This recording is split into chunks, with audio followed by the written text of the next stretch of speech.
জান্নাতের গন্ধ কি পাওয়া যায়? সুবহানাল্লাহ।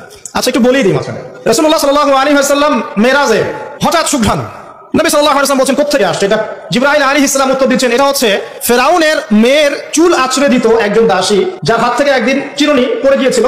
সে বলেছিল বিসমিল্লাহ বলে চিরুনি উঠিয়েছে, উঠে আবার আচরণ শুরু করেছে। এখন এর মেয়ে শুনে ফেলেছে বিসমিল্লাহ বলে উঠিয়েছে। সেই মেয়ে ফেরাউনকে বলল যে আপনাকে বাদ দিয়ে এই দাসী আরেকজনকে ইলাহ মানছে। তখন সেই দাসীকে গ্রেফতার করা হলো। তুমি কার উপাসনা করছো, কার ইবাদত করছো? সে দাসী বলছে আমি এক আল্লাহর ইবাদত করি। কে আল্লাহ? যে আল্লাহ আমাকে সৃষ্টি করেছেন, যে আল্লাহ আমার রব, যে আল্লাহ আপনারও রব। ফেরাউনকে মুখের উপর বলে দিল। এবার ফেরাউন তাকে ধরে বলছে ফিরে আসো তোমার মতাদর্শ থেকে, না হলে তোমাকে জীবন্ত আগুনে পুড়িয়ে মার। কি বলছে? আগুনে পুড়িয়ে মার। তো সে ফিরে আসে না। তখন ফেরাউন দেখলো তার সন্তান সন্ততি আছে কিনা। সন্তানরা আমাদের সফট কর্নার না, সন্তানকে ডেকে আনা হয়, দুইটা বাচ্চা, দুইটা কি তিনটা বাচ্চা। বলছে ফিরে আসো, আমাকে ইলাহ বলে স্বীকার করো, না হলে তোমার সন্তানদেরকে আগুনে ফেলে দিব। সেই মহিলা বলছে আমার তো মাত্র 3টা সন্তান, আমার যদি এর চাইতেও বেশি সন্তান থাকতো তারপর আমি ফিরে আসতাম না।